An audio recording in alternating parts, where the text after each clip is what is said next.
All right. As we have my co-host for today, Patrick, welcome. And again, hi everybody. Welcome to the first of many in this series that we're putting together here at the Stacks Accelerator, but in general for the CityCoins community. We are going to be hosting these on a weekly basis to talk about what's happening on the CityCoins protocol and in the CityCoins community and what's possible, in addition to introducing you to each of and some of the mentors who will be participating as a part of the CityCoins Accelerator track, which will be running in tandem later this year, kicking off at the end of February, beginning of March, with the Stax Accelerator as a whole. And for those who may not be aware, the Stax Accelerator and Fund are a 3-month program put together to invest in the best founders and projects that are building on and around the the Stax ecosystem. And in part of that ecosystem is CityCoins and the CityCoins protocol. And so we've expanded our thesis and our reach to include all those building around and on the CityCoins protocol. And we're very excited to start funding companies and also working to accelerate companies within the greater community, building again on the protocol and around the ecosystem as well. And today I'm your host, Kyle Ellicott. So I'm managing director and partner here at the Stacks Accelerator and Fund. Very excited to be hosting this with my outstanding partner in crime for today's episode and Fireside Chat, Patrick. How you doing, Patrick? Hey, thanks for having me. Thank you as well for joining. And so, everyone, just to give you a quick run of show before we jump in today, just to give you a little bit of the agenda. So, today's session is recorded, just to give you a heads up. Just Patrick and our voices are. So, all of you listeners, do not worry. But we're going to kick things off here in just a moment and do a little bit of a fireside chat, talk with Patrick about what he's seeing with the community, with the protocol, what's possible, and some of his thoughts on mine as well as to what we see happening with CityCoins and what we're excited about as well. And then after that, we want to turn it over to each of you, those who are interested in building in CityCoins or on the protocol, around in the ecosystem. We want to open up the floor for kind of a fast pitch session where each of you will have a chance to pitch for about 60 to 90 seconds, give a minute to minute and a half pitch as to what you're building. We'll give a little bit of feedback. And then, if it's something we would like to learn a little bit more about, we'll have you send myself a DM. I'll send you over a link and you'll get the chance to do a quick interview with me later in the week for 15 minutes to learn more about the accelerator, the fund, and kind of helping you out all around. So with that being said, welcome again, everybody. Patrick, want to give a little bit of an intro on yourself? Yeah, sure. And Kyle, you have a great announcer voice and intro, so great job. Thank you. Um, Thank you. so I'm one of the community leads at CityCoins. The number of those folks are sort of starting to grow, which is good. I'm the founder of Freehold, which is a sort of community application and fund. And I used to be the head of growth at Stacks. And Stacks is smart contracts on Bitcoin. It's about a $3 billion protocol, and I think it's like the most popular sort of protocol being built on Bitcoin that leverages smart contracts. And I'm super excited about Stacks' long-term potential. So yeah, just some background is I've been in the CityCoins community since the very beginning. Um, when the idea for CityCoins came up actually on a Twitter Spaces, we sort of realized that we could activate a CityCoin using Stacks, and the first city was a no-brainer, which was Miami. And what CityCoins are first, they're a fundraising mechanism for cities, and so they've raised like almost over $60 million for the first two CityCoin cities, which are Miami and New York. And secondly, they're an open source ecosystem for developers to program new applications. So you can think about the sort of audience of you can think about the marketplace of like governments and citizens, or even just citizens, as like the biggest marketplace in the world.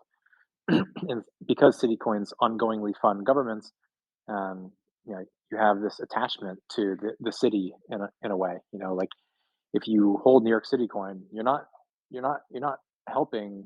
You're not like you're not directly contributing to Soul Coin or Tel Aviv coin. You're contributing directly to New York City coin in that case. So there is a tie to the actual city and the government, and I think um, um, kind of what I'm excited about, and just why I'm so sort of bullish on the project long term, is that this allows for permissionless innovation uh, uh, that was not really possible before, as it relates to cities. I think if people in the past they would say, okay, I vote once every 2 years, every 4 years, and I just hope that the voted in folks do a good job. Well, it's like, okay, you can vote with your ballot, vote with your feet, you can move to another city, but now you can vote with your coin by either holding city coins, mining them, programming them, using them in applications, etc. And so I'm sure we'll talk about a bunch of the applications you can build. There's some really fun, interesting ones. Um, but I just love the idea of like a civic-minded community trying to enrich and grow state capacity for their city. Absolutely. And it's really exciting, Patrick, to look at the civic level, as you and I have spoken about before, because traditionally, this part of the world, when it comes to technical innovation, can be very slow. It can be, from an adoption standpoint, there's a lot of hurdles that come into place there. But with city coins, it kind of opens up the opportunity. As you said, it's permissionless. So when you think about developments on city coins, is government support really required? Or if there No, is a coin, all right, there you go. So one and done. So those, and why do you think that's really advantage or advantageous to those that are looking to build? Because now they can work with or without the government. yeah. So think about it like this. Before, okay, so I like this little phrase that someone coined this. I think it was Manib. He goes, Web 2.0 brought governments .gov websites. Web 3.0 brought them city coins. So like the difference there's not really a big innovation with Web 2.0 for cities and their governments, and people didn't really have any like there wasn't like a 10x or 100x improvement in how citizens and people who care about a city could participate. So what you would have to do traditionally is you'd go to the government, ask them if you can do something, and then they'd have to decide through a long bureaucratic process whether they give you permission to do that thing. Whether it's like, uh, you know, creating a mural on a wall, that goes through a whole process. There's like a commission that does that, etc. Um, or if you wanted to start a program that's government funded, or you wanted to you wanted to improve the city in some way, you'd have to ask the government for approval. And if you did something on your own, it wasn't really associated with the government, and maybe there's no group of people that are already like locked in, ready to support you. With Coins, it's really different because it's an open source protocol. What you have, like Coins are programmable. What you have is the ability for developers and artists and community members to just um, build new utility where it didn't exist before without having to ask the government for permission. So the long and short of it is like if you want to do something in your city, a lot of times you have to ask the government for permission. In the CityCoins world, you can you can enhance and extend your city, uh, pardon me, in ways that are beneficial to the city and the citizens without asking for permission. And I have a few interesting examples. I have one interesting example just to maybe Shoot. like it's kind of like a whimsical idea, but I think the more you think about it, the more of a mind blow it is. So, um, if you think about how big a city is, it's defined by its geography. So, say like I know San Francisco is a 7 by 7 mile city, I believe, 7 square miles, and so San Francisco cannot get any bigger than that. They're restricted by geography. Um, but what if you could actually increase the footprint of the city through the use of a crypto protocol? And so here's the idea: What if you had a proof of HODL access control to a physical space? So you can call these like embassies or like Soho houses or workspaces or Airbnbs, but you can only get in by holding San Francisco coin. Conceptually, you've expanded the territory of that city because there's a linkage between the protocol and the city. There's a direct link. And like, okay, so obviously not in law is that are those embassies and those physical spaces actually San Francisco, but conceptually they are, because if you can't get into those places without San Francisco coin, a coin that supports the city as a stakeholder of that city, specifically for that city, um, you know, in my mind, that is like almost as good as it being San Francisco. And I wonder if there are other interesting ideas that can compound on that conceptually. Like, can a city turn into a country in this way? Or can a city grow a global community that it once didn't have by affording different products and services within its confines? Uh, and can you essentially like, and maybe the underlying question is, can you expand the size of the city by using crypto? I think that is like, to me, that's kind of a mind blow. I mean, people will argue different things, of course, but that one's kind of cool, I think. Well, that changes a lot of things, right, within a city and the future of cities. Just looking at how its citizens change, not having to be locally based, as opposed to, right, that can change voting, that can change identity, that can change um, financial contributions, that can change so many things, even on a data level as well, and what data goes into or what inputs and outputs come out of a city. There's so much to that. And with that, a question for you, Patrick. I mean, you called out Miami coin and New York coin were the first two cities and the first two coins to come out. To reference, Miami coin came out in September. New York was announced, I believe, in November. We've got, as of today, about 25.4 million as of this morning in Miami's TVL, total value locked, 31.1 in New York and growing. So just around 55 million to date. What makes a city, Patrick, want to create a city coin and go through that process? And is it the city that decides, or is it the community So that it's a chooses? a community can permissionlessly just activate a city coin and say, okay, Tel Aviv, now you have a city coin. It's up to you to claim it. Like, that is possible to do. Um, that can be a bit that that has the potential to get messy. However, the game theory is kind of such that the city, I think the city majority of the time will accept the funds, and they can do so in a way where they don't have to hold crypto on their balance sheet. So I think we've actually like squared that problem. Now, what we as a community want to do is like make sure that the mayor is bought in. They have like a team behind it, and there's like a formula that they typically follow. So you're not just waiting on a city to pick it up. You want to have the city like running in lockstep with the community as the community activates the coin. And mind you, there's no pre-mine, there's no ICO for these coins. They're like natural resources flowing out of the ground that anyone can mine. Um, and one point just earlier, something you mentioned, uh, the total value locked. The slight edit to what you said. So the city of Miami has earned 25 million. The city of New York has earned 30 million, but the market caps and the total value locked are different numbers. I think they're much higher than that. But the um, and of course, people who hold city coins can lock their coins to earn stacks um, as a function of holding them and locking them. If we Yeah, if we go a layer deeper on that, just to give some more of the technical explanation as everyone's listening of, how this may work and function within their applications. What is the difference there between a city earning and then the total value that may be locked away in the one particular token or coin? Yeah, sure. That's a great question.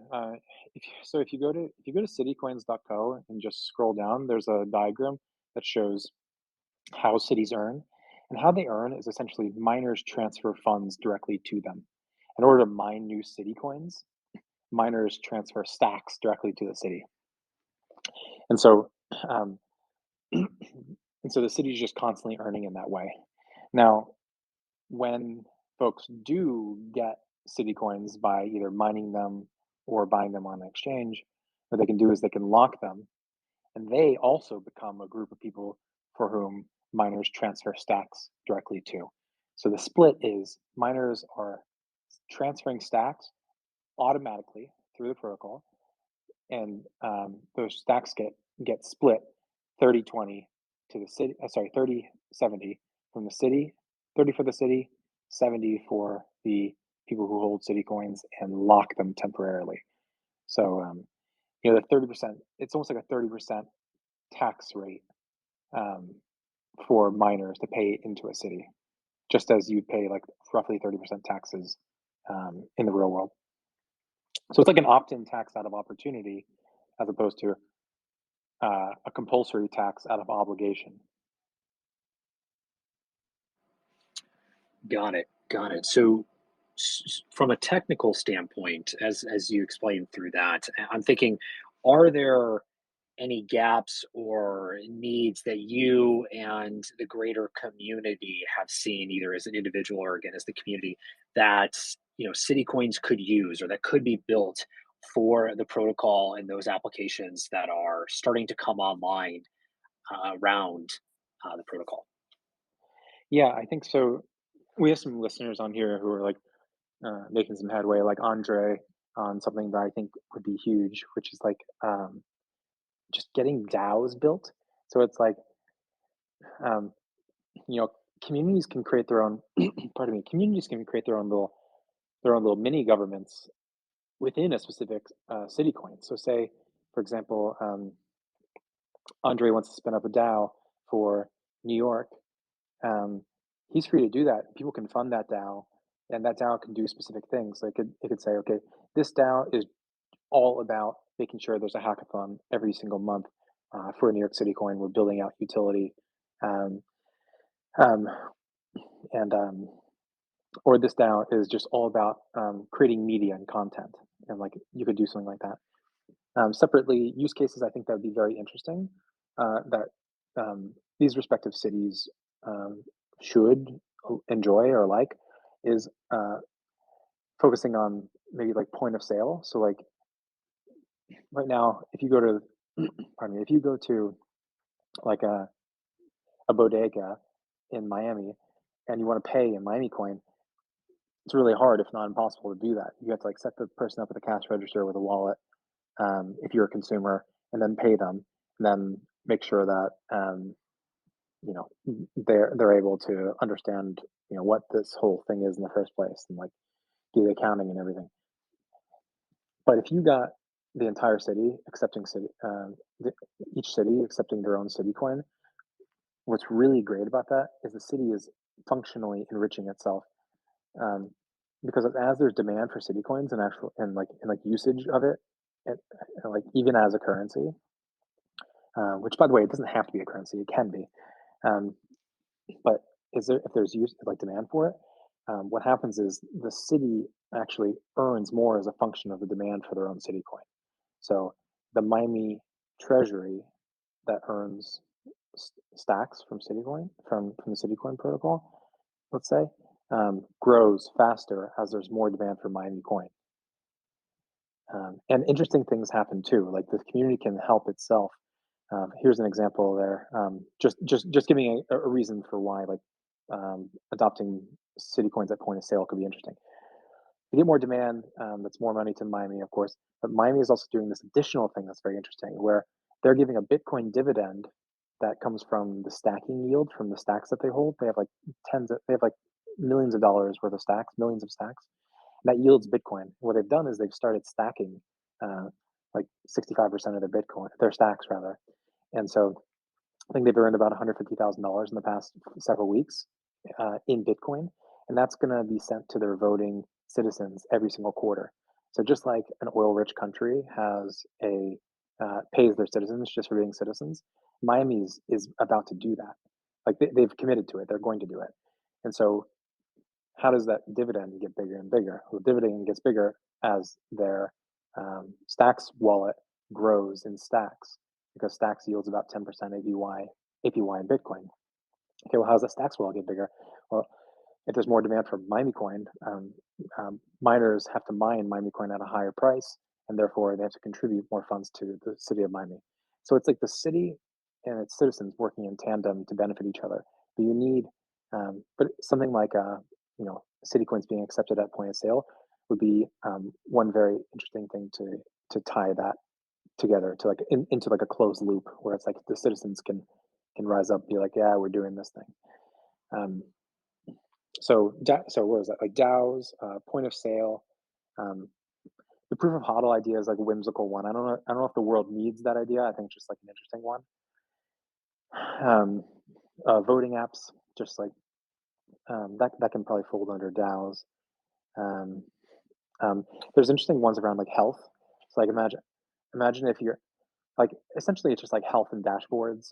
Like what's the health of the city? What's the actual health of like your citizens? Like maybe they could uh, they could be rewarded for providing that information from their Apple Watch or their Aura Ring or their Eight Sleep Pad, and the city can actually the city and anyone who publicly looks at the dashboard can watch in real time the health of their citizens.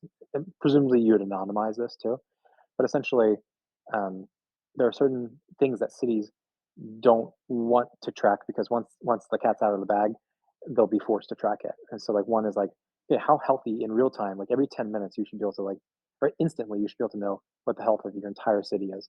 Like, are they sleeping well at night? Are they how are they like how are they doing? Are they doing better financially? Are they and also are they happier? Like are you doing like a net promoter score? Um, you know, scores of that. So there's like so many different ideas. I don't want to go on too long, but I probably could. No, it's great. I mean, we're going to throw NFTs into this in just a moment, but I want to come back to a key word that you mentioned, stacking, right? For those who may not be aware, the idea of being able to stack stats, as you had mentioned, but there's also on the technical side the ability for a similar function around coins, where city by city can actually kind of stack on top of the technology advances from the previous. So, for instance, San Francisco could look at what was done with New York or Miami and take the best of both worlds and build and not have to start from the ground up. Was this part of the initial development, or do you see this being really a huge advantage for those future cities to just again stack technology versus starting over all the time? Well, yeah, it's like the community can borrow from each other. So like the city or the community, like it's open source. So like anyone can say, oh well, um, someone created someone created someone created a citizen journalism application that is only funded by Miami Coin and reports on things that are happening in Miami. And it's like, okay, well, whatever technology was required to make that happen, we can just copy that over to New York or San Francisco and say, okay, we're reporting on, we did investigative journalism funded by Miami Coin. Maybe people were like delegating their funds, and there was like some small little nuanced piece of technology that allowed that to happen. And someone from New York can say, "Hey, I want that in my city. I want to track. I want to do investigative journalism on the banking industry or homelessness or choose your thing." That conceptually, like if you build on one city, you should be able to use that same exact application in another city. I love it. Stacking or cities as a platform. CAAP, for those out there. Not trademarked. Have fun with it. It's all open source. Um, but with that being said, Patrick, coming back to use cases and within the ecosystem and maybe where they play a role, NFTs, non fungible tokens, identity. How do you see those maybe playing a role in and around the City Coins Yeah, community? sure. So NFTs, I think NFTs are like the Web 2 moment for Web 3. And what do I mean by that? In Web 2, everyone was able to publish and be a creator. Where, you have Facebook, YouTube, Twitter, anyone could publish. It was like the read and write um, kind of like era of the internet, whereas Web 1.0 was really kind of read only. You'd have to be like pretty sophisticated to like know how to publish, to be honest. Like your grandparents probably wouldn't be able to do it. Now the Web3 era, it's like, okay, people were just buying crypto. Wallets are kind of difficult, like kind of difficult conceptually. The whole concept is kind of not really accessible for many people. But I think NFTs, what they did was they allowed anyone to publish and benefit from crypto. So you have these like artists that are like living on subsistence level, living. Previously maybe they're making like $30,000 a year, but they love the art and they just want to spend all of their time doing that. They create some NFTs and like boom, they're making as much money as a dentist. And it's like, okay, well, now they can live inside the city. That's great. Now they can dedicate more time to creating more art. Um, and interestingly, I think NFTs. I think just side note. I think uh, digital art is going to be a bigger marketplace than physical art over our lifetimes, and there's good reasons for that. I'm happy to dig in if anyone has questions, but um, and also NFTs represent internet culture. So what I think has been really interesting that we've seen with NFTs, and I'll get to the namespace stuff in a sec, is that um, there's been like $150,000 worth of NFTs that are minted with CityCoins. So there's like mint with MIA and mint with NYC. And what this allowed was for people to spend their CityCoins to mint NFT art by local artists. They can not be non-local if they want to, but a lot of these people were local. And that's pretty significant, like $150,000 from a standing start to artists. And the cool thing is, like, the artist is earning in their like local sort of currency. So they're increasing utility for their city and enriching not just themselves but also their local community as a function. It's like win win win win win. So I think that's just dope. And if someone created like an NFT marketplace just for city coins, um, I'm sure that would get funded because there's already been so much traction there, and there's no one's done it yet. And for it to be done tastefully too. Um, and maybe like one more point is like NFTs, like just collecting NFTs and art is just the very first piece of it. Like you could use NFTs to represent digital real estate in like a virtual world. You could use them to like buy like a character in a video game and like race them. And I'm sure there's better ideas out there, but you're gonna be able to use your NFTs soon, so that's cool. And then last thing, and I'll shut up, is the namespace stuff. So people could create so the domain name service, or DNS. I think I got the acronym right. I should know this. For the legacy internet is Yep. not one that people actually own. So like people don't own Google doesn't own Google.com. That's like I believe that's owned by ICANN, um, which is like International Federation of whatever that they like. I should know this much better. Like they own your domain. They own your domain. You just That's just like a pointer to where the app is and where the data is and stuff. And with decentralized domains like BNS, or I think they're still calling it BNS. Stacks has its own name service. So what you can do is you can create uh, like a .miami namespace, and that is a namespace where people, when they hold, say that I own like Patrick.Miami on the crypto namespace, right? Like the Bitcoin namespace, no one can take that away from me. So that's not like I have my domain name parked somewhere. That's like I own my domain name, and you have to rip it out of my cold dead hands. There's like I almost own it like a physical item. And I think that's I think that's also going to be pretty interesting. In There's going to be so many use cases, but can you imagine?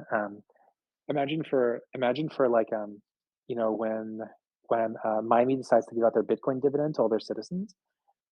Imagine if each of them had a user-owned domain name, and it's like, okay, well, boom, that's one side of a marketplace that you can be building applications for, and you know that those are citizens. So it's like if you have a .miami namespace and it was registered, um, Miami can run their own name registrar and like provision these names to these people. Once they're given, they can't take them back, and then give them Bitcoin, airdrop Miami coin, airdrop stacks. You could airdrop NFTs to these people. You could build applications for these people. You can do all sorts of things. They can sign in with their names. I just think that that whole thing is like really cool. Like, and I could go on forever about that, but namespace stuff is really I, cool. NFTs are cool. I think that's the wild card many haven't yet been discussing around the CityCoins protocol is just that identity.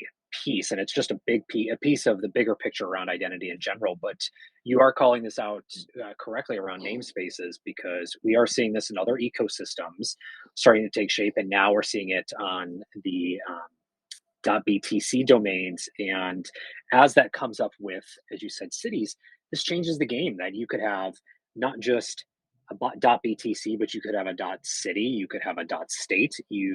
Every citizen, when they move to a city, gets registered in that city, just like you would a driver's license, or register a vehicle, sign a lease, or even real estate itself could have a domain, just as I'm thinking about retailers, or excuse me, realtors, as they create domain names for homes that they may be selling.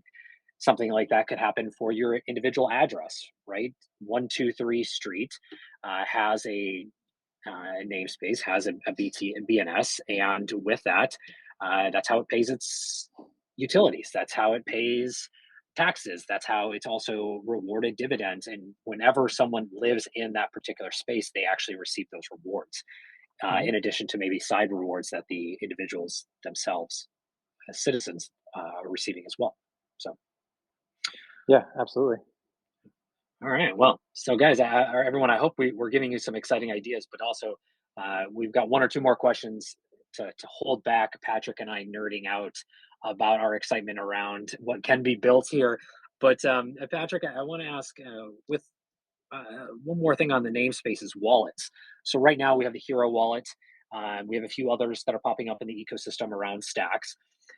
Is there anything, when it comes to wallets, that people should be aware of for the CityCoins protocol? Can they build their own wallet? Can they be leveraging Hero's wallet? Can they be using anything as a Yeah, wallet? What does wallets look like in the future? yeah, sure. So they can build their own wallet if they want to, or you could fork an existing wallet. Some wallets that support Citycoins right now are the Hero Web Wallet. So that's like a web-based wallet. It's hiro.so /wallet, I believe, and then don't download it, but just go to the browser extension and download that. And that supports Citycoins. And then Xverse Wallet, XVERSE wallet supports Citycoins. They're created by Secret Key Labs, and that's um, Ken, who uh, has created like a really beautiful mobile app for, I believe, iPhone and Android. And I hold a lot of like Bitcoin, Stacks, and City coins, and those, not a lot. I mean, like hundreds of dollars, like uh, in those wallets. So I can like send City coins on the fly, send Stacks and Bitcoin on the fly. And it's pretty simple and sexy. It's nice. It's very easy to use. I love it, honestly, as my mobile wallet.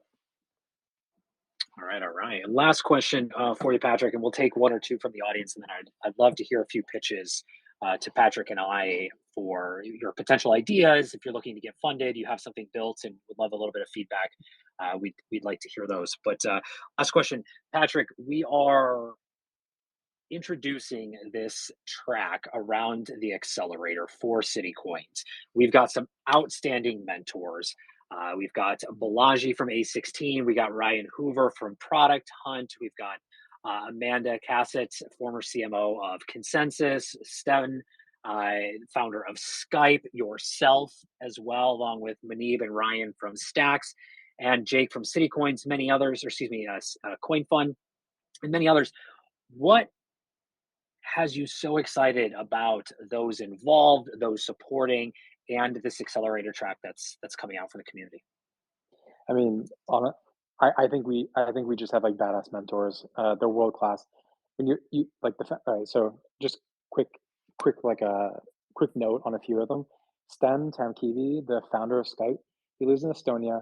He's been thinking about um, governments and crypto and the internet for like decades now. Super nice guy. He created this app called Teleport, which allowed nomads to kind of like choose the best cities to live in. And he like totally predicted this idea of like people becoming way more remote and like kind of like moving to the jurisdiction that caters best to them. So like that guy is like a gem, very sweet man. Amanda Cassatt, she was the She runs a PR firm that's like really badass. So if you need like, PR advice, she's really good, and marketing advice, she's really good. She was the CMO at Consensus when Ethereum was like starting to pop off.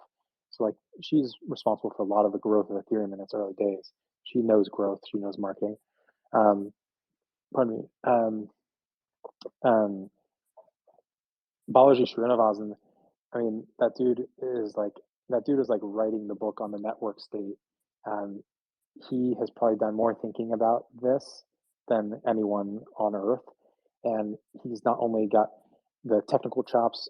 He's a polymath. He's not only got the technical chops. He knows how anything can be built, and he can build it himself if he needed to. But he also knows like game theory. He knows politics. He knows markets.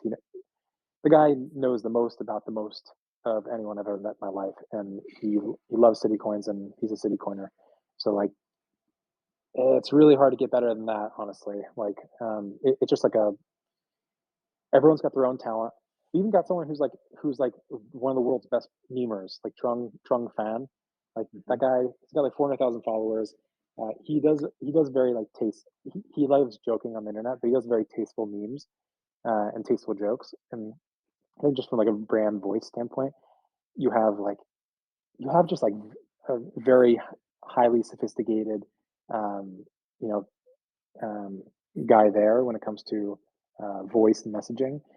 So like you have a full stack of killers that are here to make sure that not only is your idea punched up, but your go to market is punched up, your concept is not going to fall on its face. It's gonna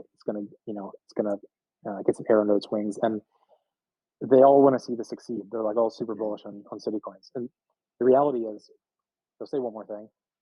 We're on first base right now. We validated that you can fund cities this way. Great. That's amazing. That is like, it almost feels like a miracle. And that's fantastic, but that's not enough. Like phase two, like second base is getting utility built. And so that is why the Stack startup is, the CityCoins Accelerator track is so important. Um, and that's why you guys brought in all these killers to help the founders build. Yeah, we're super excited about that. And just to add on to your point there, Patrick, and what we're excited about this series is today is the kickoff. As we said in the beginning, we're going to be doing these every week, same time, every Tuesday, noon Pacific, 3 p.m. Eastern, to introduce each of these mentors. So a lot of them are going to be on here with me, talking just as I have with Patrick and with each of you around the ecosystem and those interested in being a part of the community. So you'll have the chance to hear from some of these mentors as well, and not just see them on the website, but also be able to actively engage with them during the accelerator. Furthermore, as well as we kick that off in the end of February, beginning of March. And just to kind of close the loop, we are very excited. I do want to take one or two questions, Patrick, if you're okay with that. But any last words you want to shout out on City Coins that people should be aware of, and then we'll take one or two questions, and then go to a few pitches. Now this thing is brand new, but it's going to be here forever. So thanks for everyone that's been tuning in, and really excited to. If anyone's got ideas in the audience, I'm super excited to hear what you have to say. Awesome, and I think we have one question to kick us off, and then we would like to take a few pitches. So as we said, this is recorded, so make sure that anything you say will be recorded just for a short bit. But you'll have 60 to 90 seconds to present your pitch in that sense. But before we go ahead and pitch, it looks like we do have one question. Let me go ahead and bring some people up. Jalen, as he's connecting, maybe. I think we had Anon first. Oh, Anon, my apologies. No worries. Thank you guys for doing this. I actually didn't know you guys were doing these. I'm at the gym right now, so I apologize if there's any background noise or anything like that. I'm not sure if mine actually falls into the category of a pitch or a question, but we recently just did a community raise. We raised quite a bit of capital, and we're launching a real estate protocol. I'm a massive bull on Stacks, and we're for sure doing a POL model similar to Olympus DAO on Solidity. But we're also going to use our treasury and Solidity. I'm a big Bitcoin guy. We're going to actually back our treasury with Bitcoin, and I want to make the Bitcoin productive and actually mine on Stacks. We're a real estate protocol primarily in multifamily acquisitions. So a lot of our treasury will be backed by, multifamily properties, but also Bitcoin as well. And a part of our strategy, what I would love to do is actually acquire city coins into every city that we kind of move into. I think this is relatively strategic on our end from a regulation side of it. But at the same time, I do think we can also optimize landlords' income as well, because I know for me personally, investing into Stacks, my cash on cash return yield on Stacks since the mainnet launch was 63.4%. So it was relatively high. So I would love to kind of chat on that. I don't know exactly the process of launching on Clarity. I'm not sure if forks are applicable, if they're acceptable. But I love your guys' project. I would love to integrate and ideally, kind of add a lot more utility as well to the CityCoins concept, kind of backing it with real estate as well on that end. So I guess I want to kind of get your guys' thoughts. I wasn't sure exactly how to approach it. It seems like there's a lot of surface area for kind of like what the product could look like. And my sense is this is something that once we get started talking on it, it's going to end up being like a 10-minute conversation. I would love to chat with you further. I know Kyle would too, to talk more about this. My quick question, just to get one question in, is like,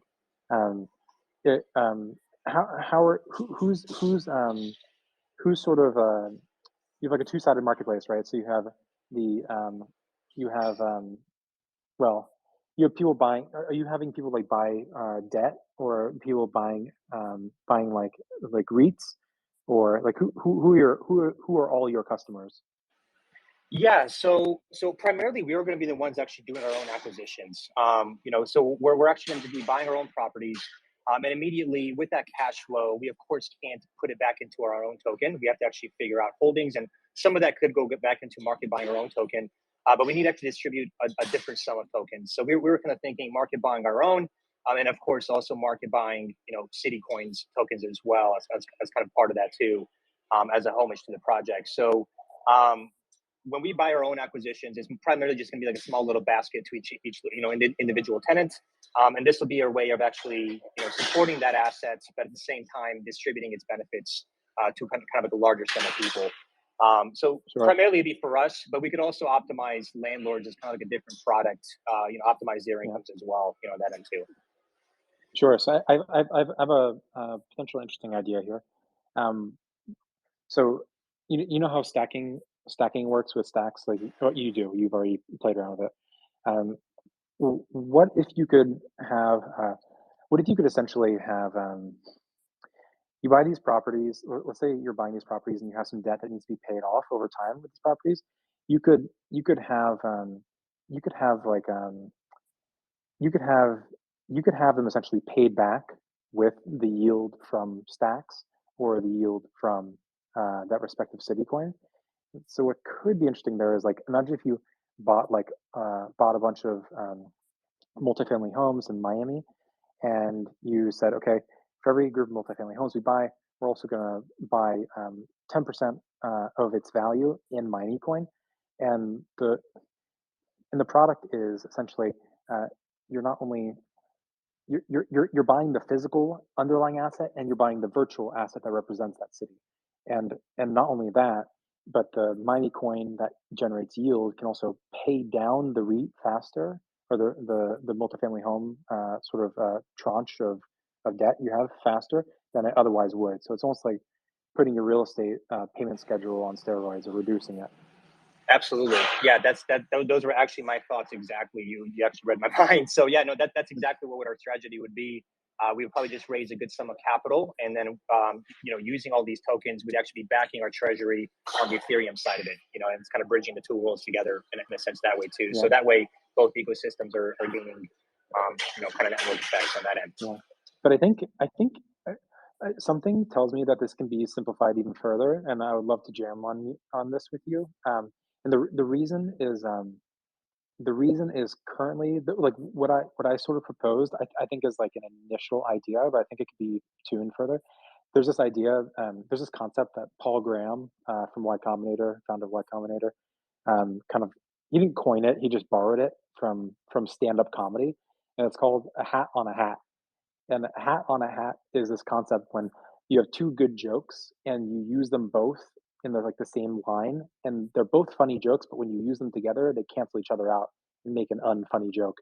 And so, like many startups, what they do is instead of trying to do one thing very simply, what they do is they combine like a few innovations together, and that ends up with this like confusing sort of product that people don't know how to get their arms around, so they don't even try it. So I guess like the step I would want to sort of like iron out with you a little bit further is like how do we how do we get how do you one how do you product position this so it's not confusing, and two how do you make it so that the product itself is simple, just from an operational standpoint and also from a consumer standpoint to interact with.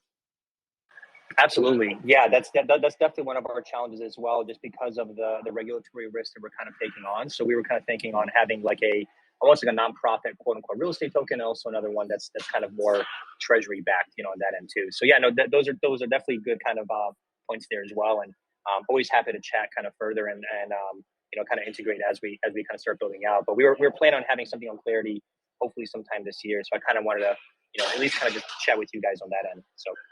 Yeah, so we definitely the team just sent you a DM to get connected. So if you have a chance, send us a note back or send me a DM, and I'll get all of us scheduled on a call because we would love to learn more. But stay safe at the gym.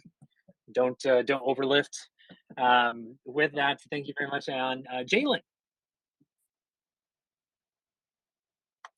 Jalen, are you with us? Mic check 1 2 1 2. All right, we may have. Oh, what? I'm in this. There you are. You are in it. You raised your hand. You requested. Do you have a quick pitch or a question for Patrick and I? Yeah, I actually do have a question. Is there a multi-sig wallet that could be used with CityCoins or Stacks or something there? That's a good question. So the way I'm doing multi-sig right now for certain stacks balances is I'm actually just using Bitcoin multi-sig and doing this really like difficult, ugly, convoluted sort of way of holding my stacks in multi-sig using Bitcoin. I believe multi-sig for stacks is going to be here by summer. I'm not 100% sure, but I'm pretty sure. And I think when that happens, I believe like simple, like user-friendly multi-sig for CityCoins will be possible as well. That's a good question. That's a great question. Okay, cool. I was wondering. I'm using a multi-sig wallet to like build out this DAO for. I don't know if you saw him, Chris Swanson, that mayor that's in Minnesota. Mm-hmm. Yeah, that dude is amazing. Yeah, he's enthusiastic and he loves everything about this. And I somehow convinced him to let me use two harbors for really all blockchain civic engagement stuff. He'll just go along with any idea that I say. So, if you guys have anything that you like to implement, but you can't do it on a like in a large city, we got a small town, and we have an enthusiastic mayor with his whole council behind us that would help us out. So, just to let the community know that. That's awesome. Yeah, thank you very much, Jalen. Awesome. I think we've got James. You're up next. James, mic check 1 2 1 2. Hey, can you guys hear me? Yep. Hey, thanks for the talk.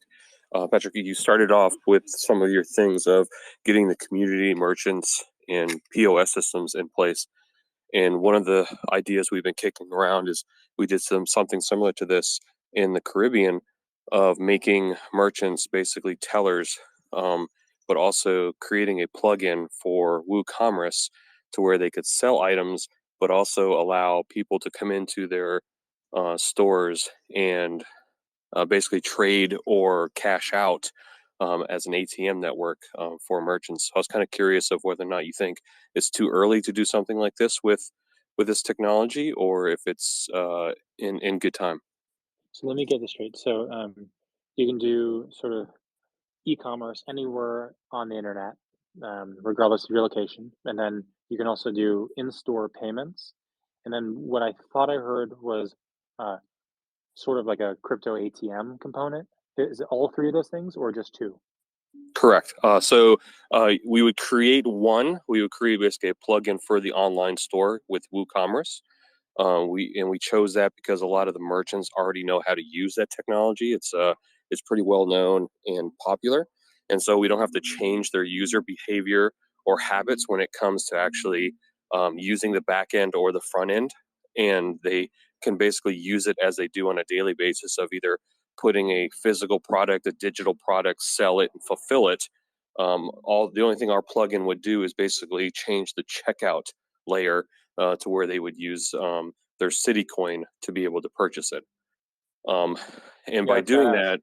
that, by doing that, they can do other things, which is, gift cards slash $5, $10, $15, depending on what fiat that they're doing. And then someone can come in and basically buy those and receive it in their wallet of kind of like an ATM, a peer-to-peer option, to where, again, you don't have to change the merchant's behavior. They just feel like they're either selling a gift card or, I don't know, it sounds weird, but selling cash.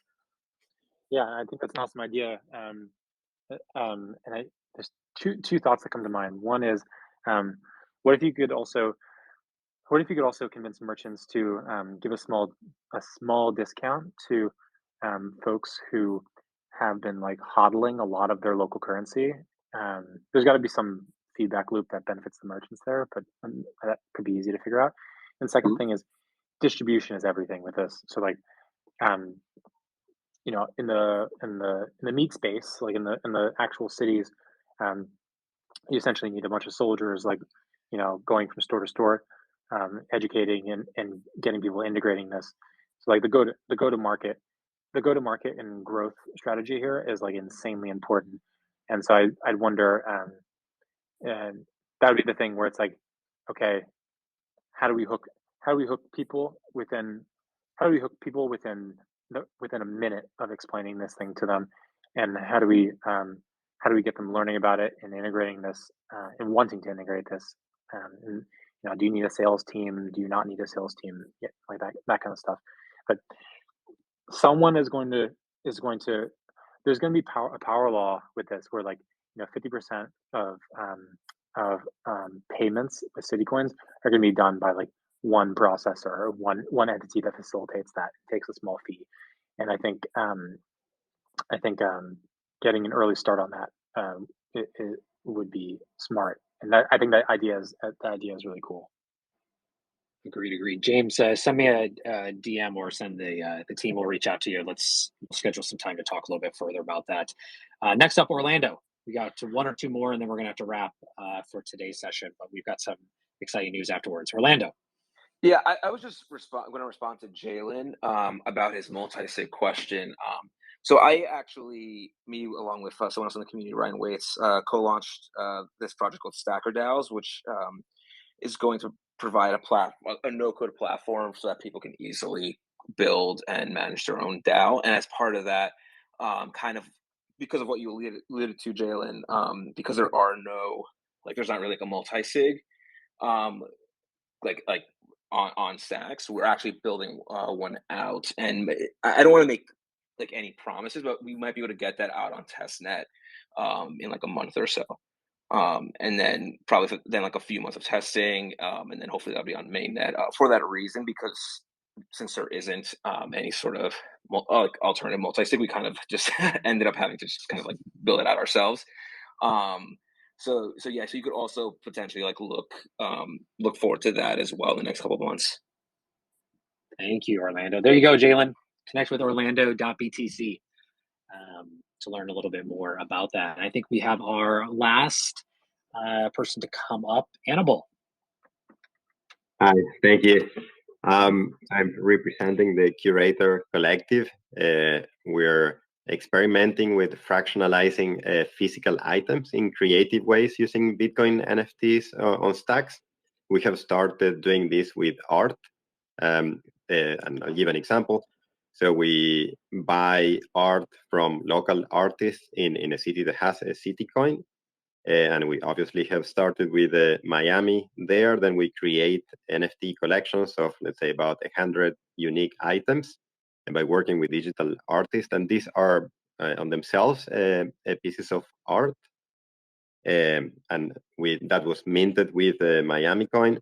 Then the artists keep getting royalties on secondary sales of those NFTs, and the owners of the NFTs get to vote on what to do with the physical art. It could be to auction them and share on the profits, donate it, loan it to a museum for a fee, and then share the profits from that, or anything that the NFT holders want to do with them. So we've done this with art, and it has worked out quite well in the first few experiments. And so we want to continue with art and expand to other physical items as well. That's our idea. Yeah, you've already Awesome. been successful with that. I mean, that's amazing. Yeah, we had the chance to meet in Miami in person, which was great, and congratulations on your success. One piece of advice I would throw out there, I'm not sure if Patrick feels the same, but I love the idea of a starting point, and art is a great starting point, especially in the city of Miami. But it would look to how you're going to move and what area you're going to move into next. The digi, or the physical to digital space, is incredibly powerful as we move into this digital future that Patrick also painted earlier in today's discussion. However, many are doing art. And one thing I just encourage is what's next, and where and when can that begin, so that as you expand into other cities, or as other cities come online, knowing where to start, maybe outside of art, as that is a little bit of a crowded space in general. But nonetheless, I know what you guys have done on the Miami side, and congratulations on the success thus far. Yeah, thank you. I would agree with Kyle. I agree with what Kyle's saying in terms of art being a very saturated space. But I think the caveat is, well, not even the caveat, but the counter argument is, this is actually like, you can be like too niche to fail. That's like a good thing. Your niche is like art within CityCoins, so it's like local art, specifically geographically, sectioned off. That could be something that turns it from highly saturated and so competitive that it's hard to differentiate yourself from another, an NFT platform or NFT project, to something that is highly differentiated, because it's like local artists. Like when I think about local art in like New York, I think about how the artists moved from Soho to Brooklyn, from like Soho to Williamsburg, and then to Flatbush. They kept getting pushed further and further outside of the city. And I just think like what an interesting thing it would be to get really great artists to start to earn more money through NFTs and actually be able to move into the center of the city and like take back the cities that they were kind of pushed out of. Yeah, and it was, there might be something there on the local engagement. We gotten a lot of feedback from locals that were very thrilled about supporting a local artist. So that was a significant component of this going well, and people locally were very receptive about the fact that the artist was getting royalties. And this is a guy, he's 85 years old, the Gonzalo Borges, the one who we're buying paintings from. And he has been getting about 50% over what he wanted for the painting, just in royalties he has gotten in these last couple of months, which is something that he has never received before in his whole career. So, and the locals were they were very receptive about that locally. How did he get it was a royalty from resales or a royalty from stacking?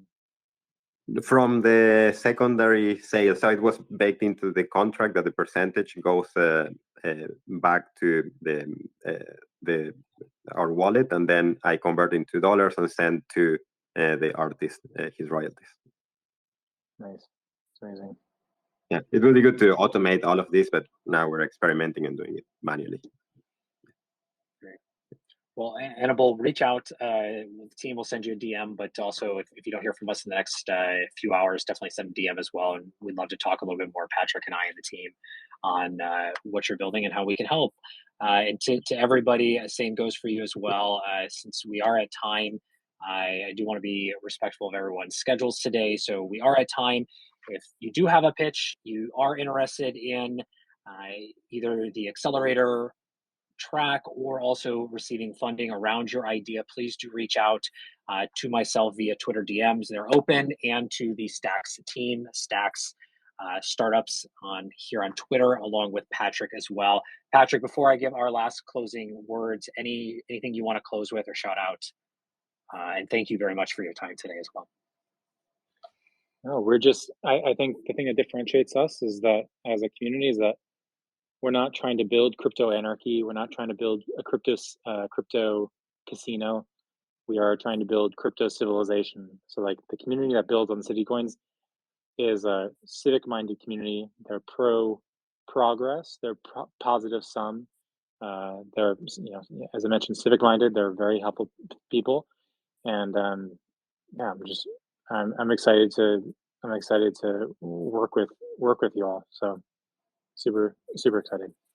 Awesome. Same. And thank you so much for being a voice on the community today and sharing what is kind of a stage setting piece for CityCoins, the protocol, potential applications, and again, the beginning of our series focusing everything around CityCoins, what's possible, what's to come, and also what you're building as well here at the Stax Accelerator and Fund as well. We're looking forward to talking to more of you and hearing your pitches for the accelerator, for the fund, also bringing and welcoming more of our mentors in addition to Patrick as well from the community. So stay tuned. Every Tuesday, noon Pacific, 3 p.m. Eastern, we will be hosting these spaces as well. Next week, January, we will have a few of our mentors joining us. We will have two, which will be Preethi, former of Coinbase, and Andreessen Horowitz, also currently an entrepreneur in residence at Samsung Next. For those who may not be aware, Samsung also made headlines earlier this week announcing the first ever 3 televisions with NFT capability and a built-in marketplace, along with an entire NFT aggregator built into those new television sets. So that's going to be exciting to speak with her, learn about what she sees around CityCoins and that space furthermore. And we also have Ryan Hoover, the founder of Product Hunt and also the Weekend Fund as well, to hear his thoughts and insights all around this particular topic. If you are excited, want to learn a little bit more, check out citycoins.co to learn more about the protocol and the community.